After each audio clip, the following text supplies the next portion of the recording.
Welcome back to Hot Air with me, Joshua Robert, the show where I talk about things that absolutely should not be controversial, yet somehow they still are. And today we're diving into a topic that should have been settled ages ago if our education system was not allergic to, well, real science. And that is being transgender. We are going there today. I've gone there before, so we're going to do it again, but it is Transgender Awareness Week.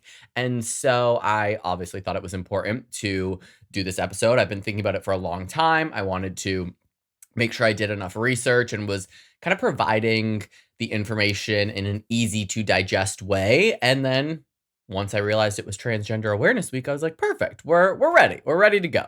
And we do have a lot to cover today. We're going to talk about the actual science of gender identity, like the brain stuff, the DNA stuff, the womb stuff, the biology is complicated and not a Facebook meme kind of stuff.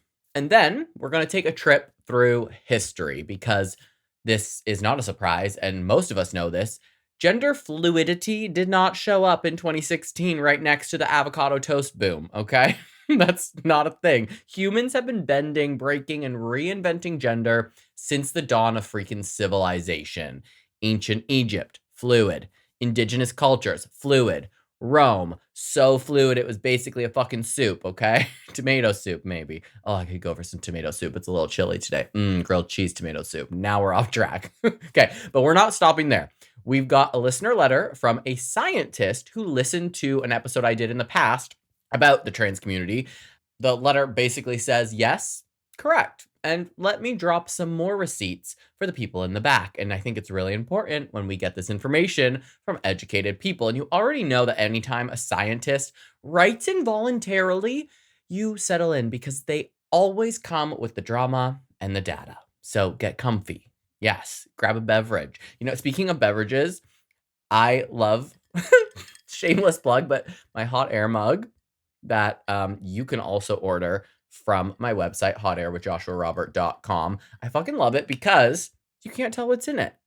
It could be wine right now. It could be coffee. It could be water. It could be empty. And I could just be pretending to sip out of it. But actually, it's wine. But anyway, they're so cute. So this is the front if you're on YouTube, the Hot Air logo.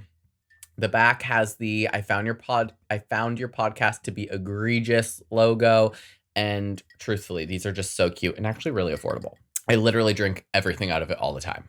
Okay, and as I was saying, grab your beverages, grab your comfort snack, adjust your emotional support hoodie, maybe put the hood up, pull on those drawstrings, and cozy in, and because we're going to get into it. This is going to be a mix of science, history, humor, and a whole lot of love for our transgender siblings. Because honestly, this is long overdue. Again, I've thought about it for a long time, and now is the time. So let's hit it.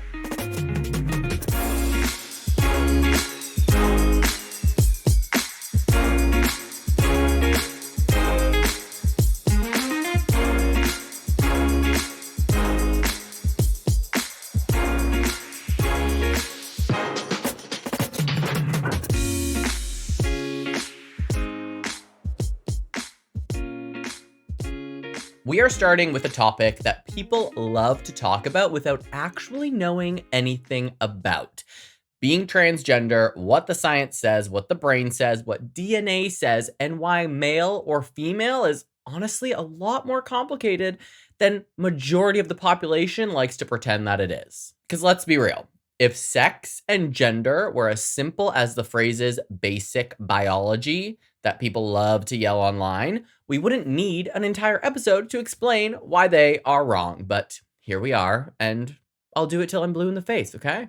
So, when someone says, well, it's simple. You're either male or female. And you just want to be like, sweetie, if only that were the case, it would be much easier, would it not?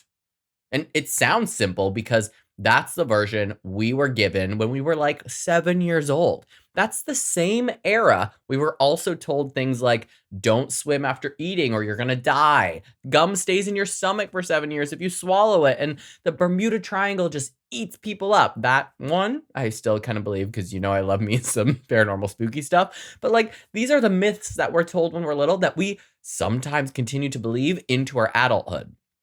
Children's book biology makes things sound tidy, but adults, we know life is absolute chaos. We know that nothing fits perfectly in a box, not even Amazon orders, which mine was supposed to be delivered today between 4 a.m. and 8 a.m. and it never came. And it is now 4:30 p.m. So, anywho, the idea that gender and sex are these clean, binary, immutable, no questions asked categories is just, well, it's adorable, but it's wrong. Adorable, but fucking wrong. The truth is, biological sex is a whole cocktail of traits, not a yes or no checkbox.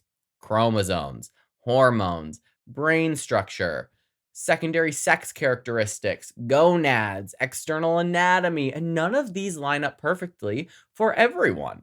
About 1 to 2% of the population is intersex.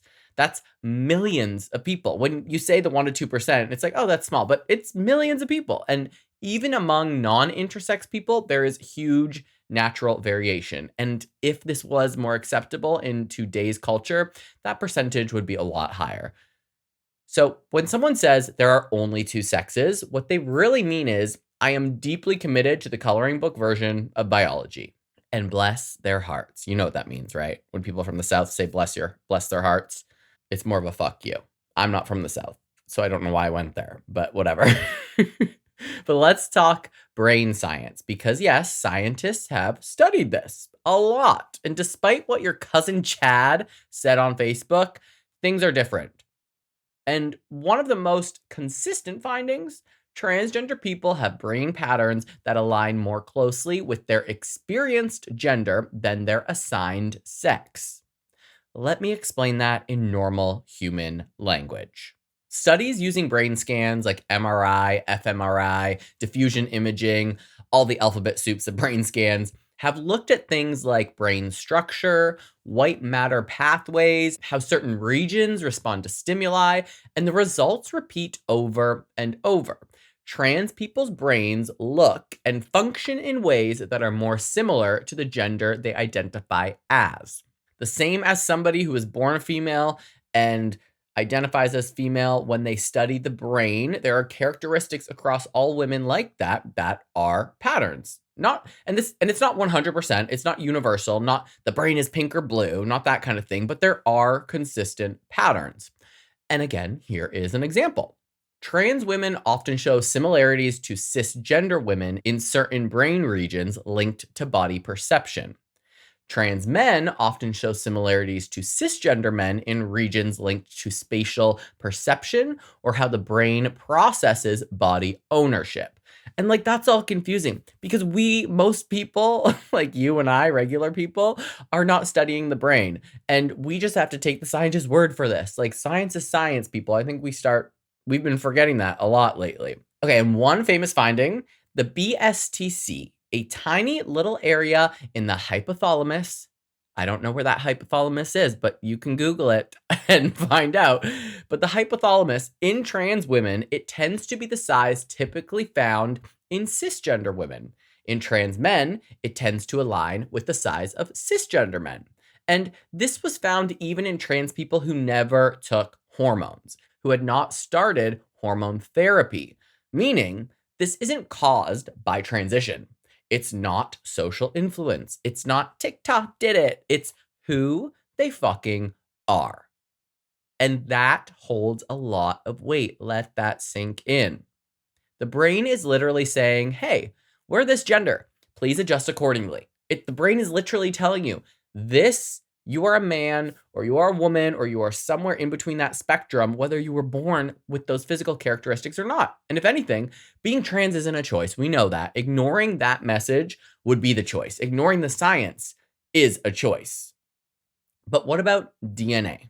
Oh, good Lord, honey. DNA is messy. DNA is crazy.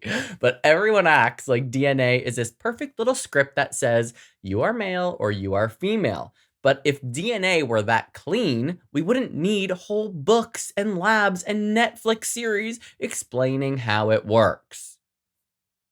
God, I am so into this episode today. I'm really passionate about this shit.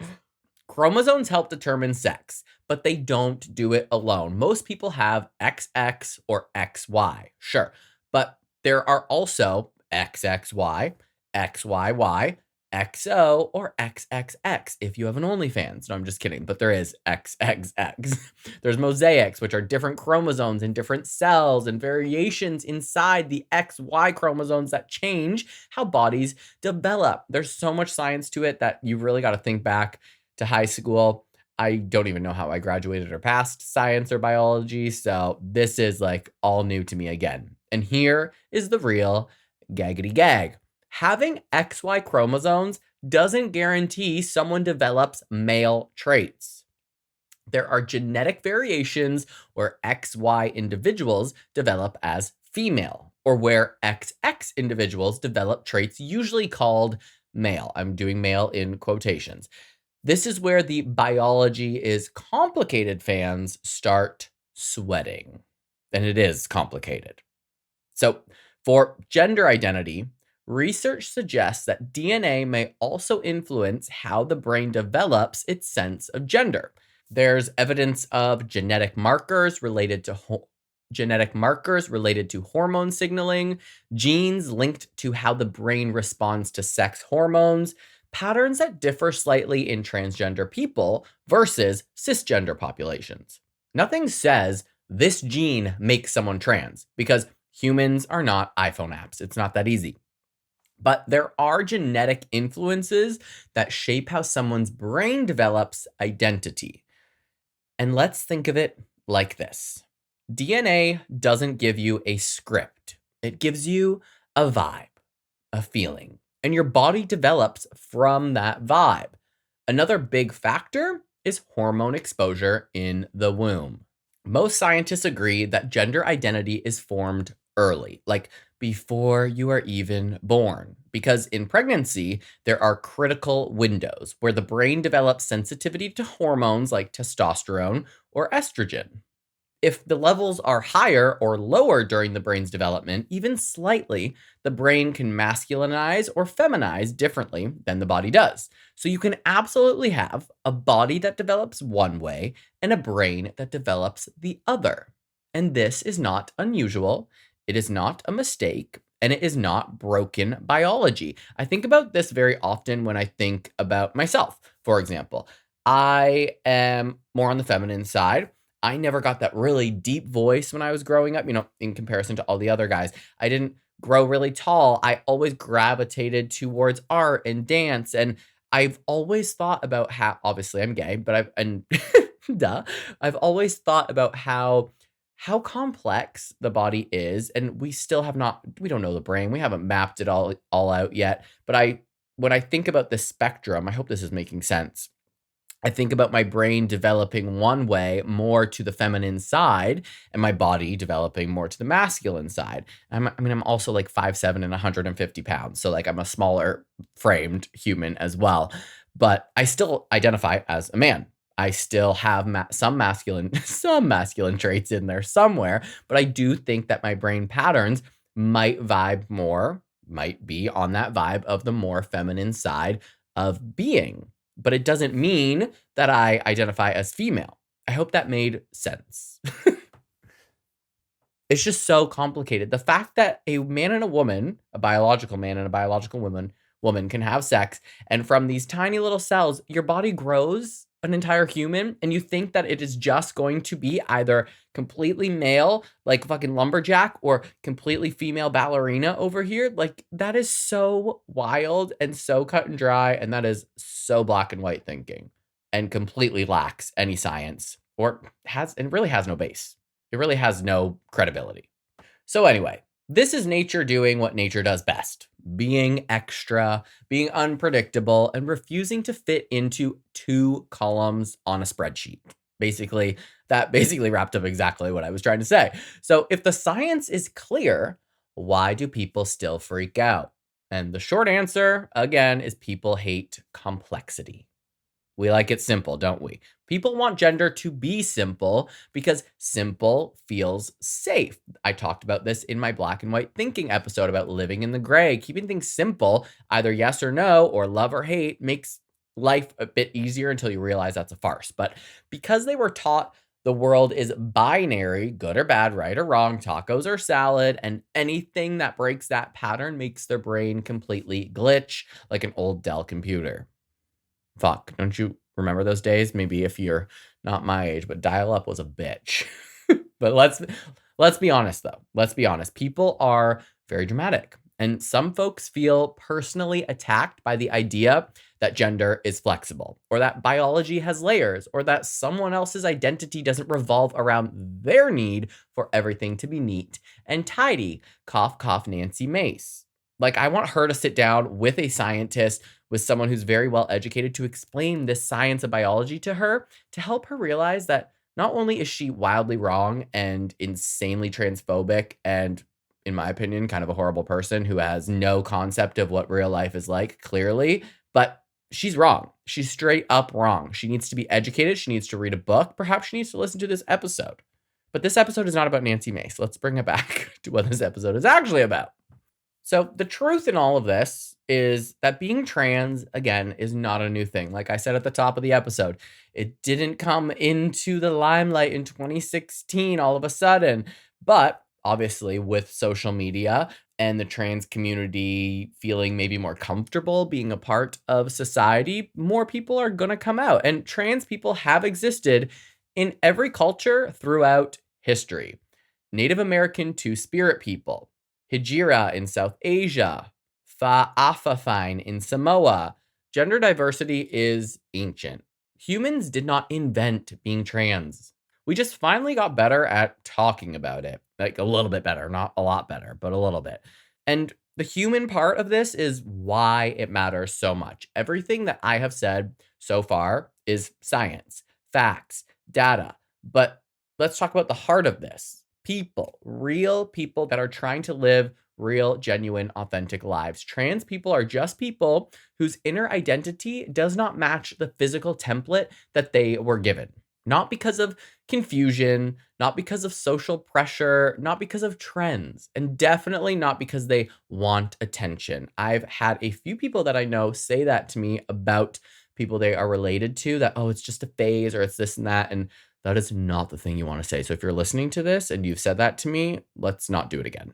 And trust me, if they wanted attention, there are far easier ways to get it than fighting Congress on whether you have the right to exist or not. Like, nobody is going to pretend to be trans for attention. There are a gazillion other ways they can find attention. It's just how they were made. And honoring that and respecting that is quite literally the bare minimum that you and I and we can do. If your brain and your identity do not line up, you have two choices: live in distress or transition in whatever way feels right for you. And every major medical organization agrees supporting trans people in living as themselves leads to better mental health, better well-being, better quality of life, and denying that does, of course, the complete opposite. This isn't morality. It's not politics, although it has become it, but it's not, and it shouldn't be. And it's not a culture war. It's human beings wanting to live in peace. And let's end this section on this. Gender isn't broken.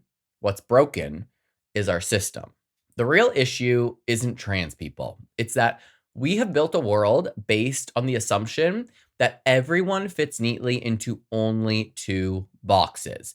And now that people are saying, actually, I don't fit here, I don't feel comfortable here, this is not who I am, the system is freaking the fuck out.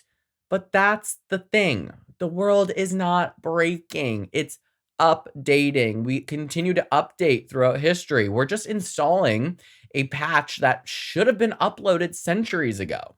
Trans people are not the glitch in all of this. Binary thinking is the glitch. People's identities are not the problem. Our limited imagination is the problem. And the more we learn from science, from history, from actual lived experiences, and meeting trans people and talking to them about who they are and how they feel, the more obvious that this all becomes. Being trans is fucking real. It is natural, scientifically supported part of human diversity, and it always has been. And honestly, the world is better when people get to be themselves. And I can tell you from firsthand experience, because I know a lot of people have never met somebody trans. I can almost guarantee, I think, that Most people I'm related to in Canada, in, the towns that I grew up in and where my families still live, probably have not met somebody that is trans, or maybe they have and didn't realize it, but not spent enough time with them to get to know them and to really understand who they are. Even lesbians or gay people, although we did have two lesbian neighbors, Donna and Sandy. I forgot about that. That was nice. Um, but you have to put yourself in a situation in which maybe some of you might be uncomfortable because you've never met a trans person, but when you do, you find this authenticity, this the way that they are, the trans people that I have met are so real. There's an energy about them. There is a being, there is a vibe because they have chosen to live the most authentic life possible. They are unapologetic, they are real, and they're some of my favorite people. So, next up, we're going to go on a little time travel adventure because apparently a lot of people have convinced themselves that gender diversity was invented on TikTok. Again, no, not the case. Like someone woke up, brewed a matcha, and said, let's create a whole new concept today. What about like being trans? But the truth, humans have been playing the gender bending, gender ignoring, gender transcending, and straight up laughing at gender since the dawn of civilization. Literally before pants were invented. That's not a joke. Before pants were invented, before forks, before toothpaste, people were already out here being like, gender? I don't know her. And as always, I'll probably pronounce a lot of things wrong, but I'm not a dictionary, so oopsie. But we're jumping from ancient temples to tribal traditions to royal courts to modern day cultures that are still way more open than half the comment sections on the internet. So let's get into this little time travel. We're going to start with the past because it wasn't conservative. People just don't like to read books now or educate themselves. So what we're living in now is not the way it always has been. And let's start with something very simple. History was not straight. History was not binary. And history was definitely not modest. People love to romanticize the past as if everyone was a wholesome little man or woman living their cute binary life, baking bread and not having feelings like fucking Beauty and the Beast village type shit.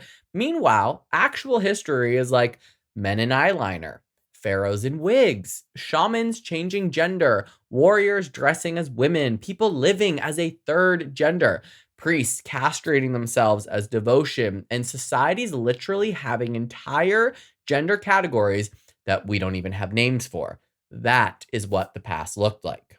Humans have always been creative with gender. We are the ones now trying to shove them back into boxes. And that only came into play with Western culture when we moved over here. Thanksgiving is coming, so it's like the anniversary of. But when we came over here from England or wherever, and we just took over and implemented this certain way of thinking and way of being that was men are masculine, women are feminine. That is when the cut and dry two boxes, the blue and pink box, came into play. Pink box. If you get it, you get it. Let's start with one of my favorite places on the planet. I have not been there, but I love studying this in school, ancient Egypt.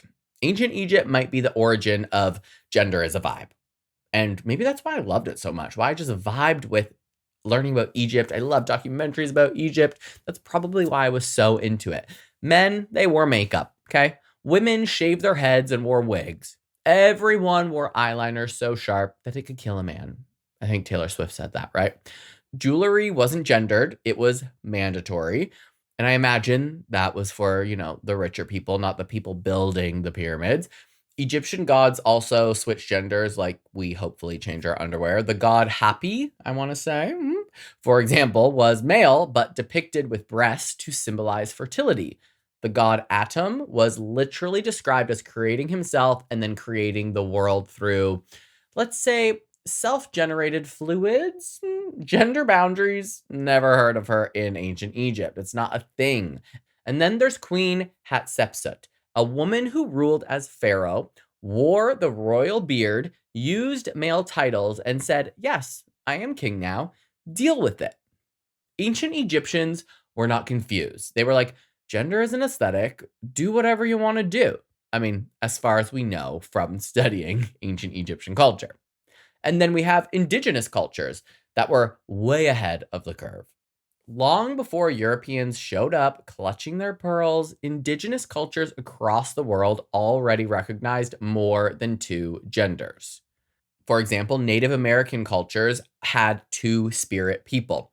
Many tribes have recognized two spirit people for centuries, often seen as gifted, spiritual, and respected. And depending on the tribe, there were specific roles: healers, matchmakers, storytellers, caretakers of sacred traditions. Some tribes had four or more gender categories, and nobody panicked. Nobody held a press conference. It was just a part of life. I'm going to butcher this really bad. The Fa'afafine of Samoa. Fuck, someone's going to come for me for that. Samoa? Shit. Samoa has a recognized third gender, Fa'afafine, assigned male at birth, but living as women or in between genders. They're embraced in culture, they contribute to families, they exist openly, and society literally makes space for them socially, legally, and spiritually. Imagine that. A society that actually accommodates humans instead of yelling at them online and from the White House and telling them that they have to be something different. Wouldn't it be nice to have a society that accommodates? Then we have the Hijra of South Asia. Hijra communities have existed for thousands of years. They appear in Hindu scripture. They held respected roles as performers, blessing givers, and spiritual figures. The modern world has tried to erase them, yes, but they are still legally recognized today as a third gender. Some countries in South Asia have ID cards that literally say male, female, or third gender. Meanwhile, some people here in the United States and Canada are still freaking out about pronouns, and other countries literally have third gender on their ID cards. It's crazy. And speaking of crazy, let's talk about ancient Greece and Rome because they were wild. Ancient Greece and Rome are the original, the OG reality shows. People acted like the binary was optional. And well, it is. But in Greek mythology, gods transformed genders constantly. Dionysus, the god of wine and chaos, was basically non binary vibes: soft, feminine clothing, long flowing hair, worship rituals that blurred gender norms. The Greeks were like, we created philosophy, we invented democracy. Also, here's a god in a dress. Do with that what you will. And then in Rome, men wore tunics, makeup, and jewelry. Actors performed gender swapped roles as a normal thing. Some emperors openly lived or presented in ways we now understand as trans or gender expansive, like Elagabalus, I think that's right, who requested to be called a woman, sought a vaginoplasty centuries before modern medicine, and lived openly feminine while being emperor. Imagine if Fox News existed in ancient Rome. The whole entire network would just combust. Everything would go up in flames if they did a news story about that emperor. And let's move to Southeast Asia, where gender was never two options. They actually recognize 5 genders, not 2, 5. These include cisgender men, cisgender women, Calabai, which were assigned male and live as women, Kalale, which were assigned female and live as men, and Bisu, who embody both genders spiritually. This is not new. This is not modern. This goes back hundreds, maybe thousands of years. Imagine 5 genders. It's mind-blowing. And in Thailand, we've got ladyboys who have existed long before tourism, long before Western influence. They have deep cultural roots and have been part of Thai society for generations. And even in Africa, there's some history that was completely whitewashed out, which should come as no surprise. Pre-colonial Africa had far more gender diversity than what's often taught. In Ghana, their languages historically describe gender roles, not bodies, meaning a person could socially be recognized as a man or woman regardless of anatomy. The Yoruba, their traditional society, didn't even structure people strictly by gender. It was far more about age and status and role. In ancient Nubia, depictions of rulers showed fluid gender presentation, queens styled like kings, kings portrayed in traditionally feminine stances or dress. And Western history books skip that part. Convenient, right? They skip basically everything I just went through. Let's talk about medieval Europe. Surprise, that wasn't straight either. I also loved learning about medieval times, and that's probably why. We love to imagine medieval Europe as this pure conservative time, but baby, no. No, no, no. We had cross dressing saints. There were literally saints who lived as a different gender for their entire lives. Saint Marinos, assigned female, lived his whole life as a monk. Saint Anastasia, Saint Hildegund, the church found out after they died, and a few were even canonized. Imagine being so respected in your role that no one questions your gender for decades. And I've said this before, but men wore heels. Men invented heels. They invented them for men. They were worn by men and they were seen as masculine. I've said it a very long time ago on episode who knows what. But one point in time, a man decided, let's market high heels towards women, and that's why women wear them. They were made for men originally. The idea that heels are girly is like 300 years old. That's it in the grand scheme of the earth being a thing, or not even the earth, but in terms of human history. Humans just make rules up and then pretend that they came from fucking God. They didn't. Asia had gender diversity for millennia. Japan has kabuki theater, which is male actors performing as women, but not mockingly, elegantly, professionally respected as an art form. And China, Mulan is based on real traditions. Gender crossing warriors show up in literature throughout Chinese history, not because it was scandalous, because it was normal storytelling. In the Philippines, pre-colonial Filipino shamans and priestesses were often trans women or feminine presenting people assigned male at birth. The culture treated them as sacred. Can you imagine if we treated trans people as sacred? I would be so fucking down for that. Then colonizers show up and we're like, stop that right away. That's not how we do things. As always, the fucking white man comes on in and ruins everything. That's why America has no fucking culture. Because we came here and we were like, guess we'll make some hot dogs and play some fucking football. Like, really? That's it? All right. That was a mouthful. That was a lot of history, a lot of little snippets. I could have done entire episodes about every single one. Maybe I will in the future. We'll see.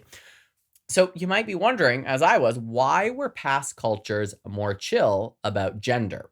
And honestly, because they didn't have Victorian, European gender rules messing everything up.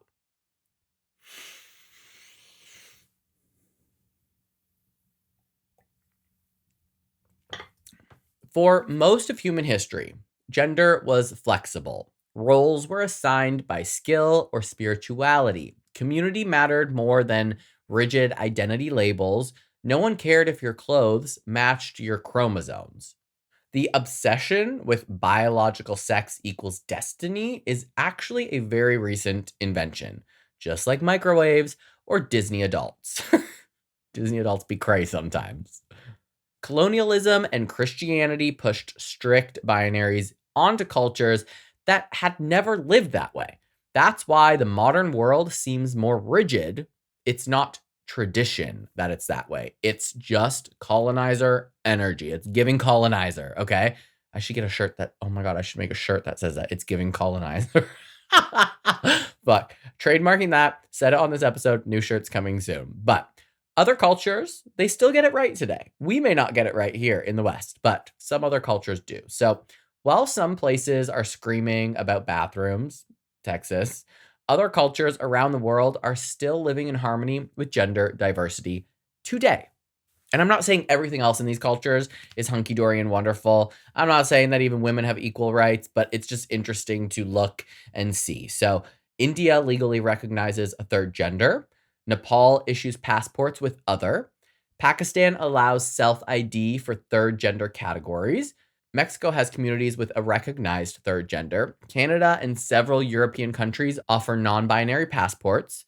And Samoa continues to embrace Fa'afafine as part of their culture. Meanwhile, in the United States, some people think that the entire world is ending and or on fire if someone shares their pronouns with you, and they might differ than what you expect. Humans have always been trans, they've always been non-binary, and they've always been gender expansive. The only difference now is visibility, not existence. Visibility, we can see it more. We have television, we have podcasts, we have social media. Visibility. Gender diversity didn't appear suddenly out of nowhere. It resurfaced after centuries of being pushed underground. If anything, the present is more like the ancient world than the last 200 years were. More fluidity, more self expression, more acceptance, more understanding of identity. Humanity is just rediscovering itself, basically. And the gag again is that gender has never been the binary system that people think. When people say two genders is the only way, that's the way it has always been, male or female, I want to hand them a museum ticket or a textbook or literally any evidence from any century because the receipts are absolutely endless. Statues, myths, writings, rituals, clothing, legal documents, religious roles. Gender has always been a spectrum. It's been a playground, a performance, a spiritual experience, a social role, a personal truth. Human beings have never been confined to two categories until recent history. Some people just want to pretend that they always were. And think about this. This is what you can say to anyone who just thinks there's only male and female. What if we're not inventing new genders? What if we are remembering them? Think about this. Maybe modern gender liberation isn't radical. Maybe it is not new. Maybe we are simply returning to how humans used to be before rigid Western rules tightened everything up. Maybe we're reconnecting with the freedom of ancient cultures, the openness of indigenous societies, the gender play of ancient Egypt, the spiritual gender roles of Asia and the Pacific, the complexity that has always been inside of us, every single solitary human being. Maybe we are not rewriting history, we're correcting it. And what I love is that maybe being trans or non binary isn't an exception. Maybe it is a part of the original settings. And honestly, humanity has always been more fabulous, more fluid, and more creative than the binary allows. We're just finally acknowledging it again and receiving a lot of pushback. And I will always remember, I think it was Trump that said this recently, but this is like a tale as old as time, that it is easier to control a stupid, uneducated nation than it is people that are educated and can see beyond this country. There are so many people, millions of people who have never left the United States, who only watch very American conservative shows, who don't know what it is like outside of their small town or their small bubble and have no desire to. And there's nothing wrong with that, except when hatred comes in to play.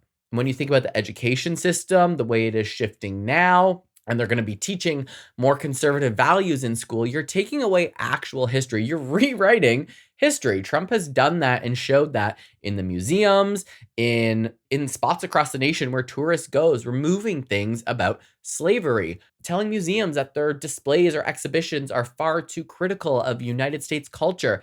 But that is what happened. Slavery happened, so we can't ignore it. Just like we cannot ignore that being trans has been a part of human history as long as we have existed.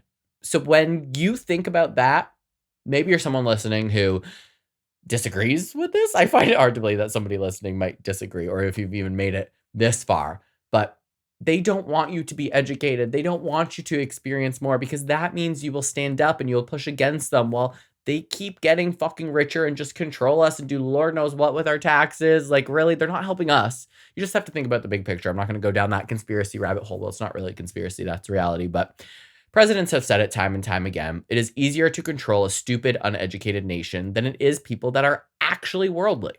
I think if you've been listening for a while, you know where I'm going with that. But before we wrap this up, we have to get into this listener letter because listen, I've been ranting, I've been raving, I've been educating, I've been lecturing, I've been TED talking, all of it. But sometimes it's really nice to hear someone with actual education and degrees, somebody back me up with the real knowledge. And I have a listener letter, and it comes from a longtime listener who also happens to be a doctor slash scientist. We love that. So basically, someone who has spent way more money on school than I ever did, because the day I graduated high school, I was like, nope, no more for me. And they are here to add their own perspective. And honestly, a lot of what they say is stuff I already touched on, but it hits different when it's coming from somebody who's literally studied for years and devoted their life to this work. So let's get into this listener letter. Hey Josh, longtime listener, first time writer, and full transparency, I'm a medical doctor and researcher who has spent the past 20 years studying neurodevelopment, endocrinology, and how identity forms in the brain. This is the person that we needed to hear from. So, when I listened to one of your previous episodes in support of the trans community, I was basically nodding my head so hard, I almost gave myself whiplash. Get it? I wanted to share a little more from a scientific standpoint because honestly, if people even knew a fraction of what we understand about sex development, gender identity, and the brain, we wouldn't still be having these debates. But here we are. Let me start by saying this: gender is not simple. It is not binary. It is not XY equals boy, XX equals girl, unless you want biology explained at the same depth as a children's coloring book.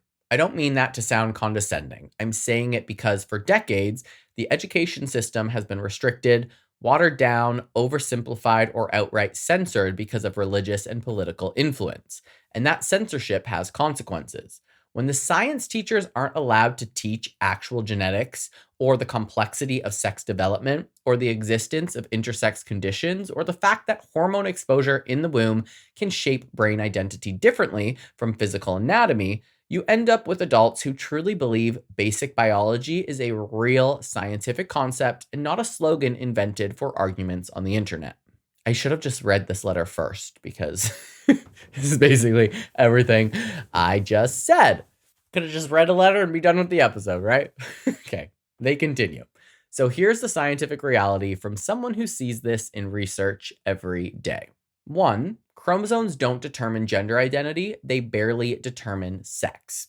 Everyone knows XX and XY, but they don't realize that you can be XX and develop male, you can be XY and develop female, you can have mosaic genetics where some cells are XX and some are XY. You can have complete androgen insensitivity where the body doesn't respond to testosterone at all. Nature loves variation. The binary is a human invention, not a biological law. Two, gender identity forms in the brain very early, long before birth. The brain is exposed to hormonal signaling patterns while it's developing. These patterns influence things like body perception, identity development, social cognition, how the brain responds to estrogen or testosterone later in life. When these patterns don't align with the development of the body, you get what we scientifically call gender incongruence. This is not confusion. This is not a trend. This is not social media influenced. This is biology doing what biology does, which is being complicated. Number three, brain imaging is extremely consistent. When we scan the brains of transgender people, we see structural and functional patterns that align more closely with their identified gender than the assigned sex, especially in regions involving self perception, body integration, and social processing. These findings repeat over decades and across cultures. We see it in MRI, fMRI, diffusion tensor imaging, neuroendocrine studies. If gender identity were just an idea, it wouldn't show up so consistently in brain structure. Thoughts don't create anatomical changes, development does. I like that. Number four, transition isn't creating something new, it's aligning the brain and the body. When transgender people medically transition, whether hormonally or surgically, we're not changing their gender. We're aligning the physical body with the neurological identity that was already there. I just got full body chills. That makes so much fucking sense when you put it like that. That's why the mental health outcomes improve so dramatically. That's why major medical organizations support transition care. That's why denying care is dangerous.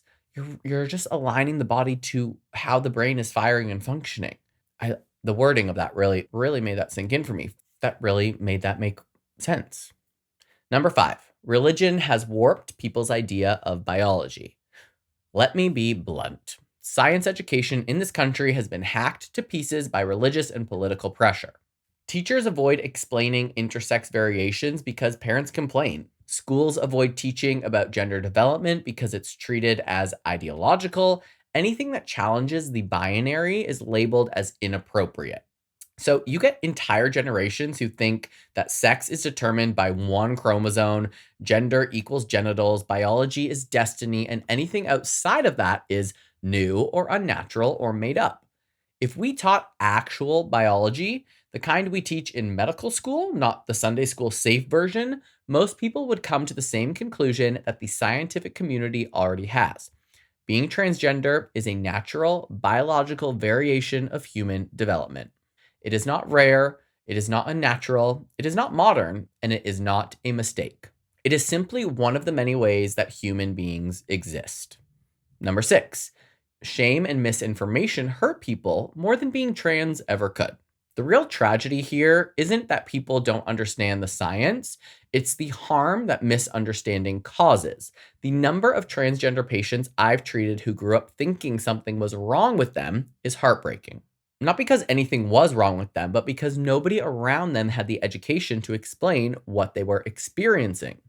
Imagine if we taught kids biology in its real complexity: gender as a natural spectrum, identity as a product of brain development, and human diversity as a normal part of life. Imagine the suffering we could prevent. Number 7, the world would look completely different with real science education. If we weren't still basing half our curriculum on 1800s religious values, people would know that chromosomes are not binary, hormones vary, sex characteristics vary, brains vary, and identity varies. And none of this is new. We've known much of this for decades. What's new is the resistance to teaching it. And that always makes me think, like, we don't teach that stuff, but you make us watch a video of a woman giving birth in sex ed class? Like, come on. Anyway, that's all I have. That's a great way to end it. Thanks for taking the time to read my letter. It's refreshing and honestly rare to hear someone speak about transgender issues with both compassion and accuracy. So if you need someone to fact check future episodes regarding the science of it all or dive deeper into the neurobiology side of things, I'm happy to help. From Dr. A Real Scientist. Obviously not their real name, but P.S. My peers and I love the show. Oh, thank you. I love listener letters. They make me emo. No, I'm not crying. I cried on that first listener letter. I'm not crying this time. I just think it's so cool, not to talk about me, but I just think it's so cool that people actually take the time to like write in. Because like I listen to these other huge podcasts that have listener letter episodes, and I'm like, I wonder if that will ever happen. And I just think it's really, really cool that people share their stories and share these important things with me so that I can share them with you. So thank you, Dr. A Real Scientist, for basically saying all the things that I just said and kind of backing me up. So I really appreciate that. But that is our episode today. We covered science, we covered history, we covered brain scans, chromosomes, ancient cultures, gods and eyeliner, third genders, 5 genders, gender roles that had nothing to do with genitals, and a scientist who basically said if people actually learned biology, half these arguments wouldn't exist. Good God. We did a lot. Holy shit, we did a lot today. That's how much I love my trans peeps. So here is the takeaway. Trans people, hello, they are not new. Trans people are not unnatural. Trans people are not modern. Trans people are human. And humans have always existed in more than 2 flavors. Like imagine if you only had vanilla and chocolate ice cream. What a fucking bore. The world only looks rigid if you've been taught a rigid version of it. Once you zoom out, you realize that gender diversity is one of the most normal things about humanity. Boringly normal, even. People have been doing this forever. It's not news.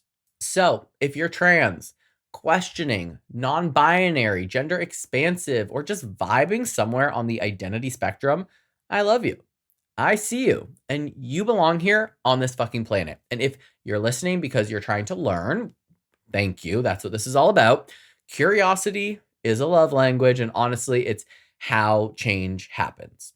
And if you're listening because you wanted to be mad, well, Thanks for the stream, bestie. Keep being mad.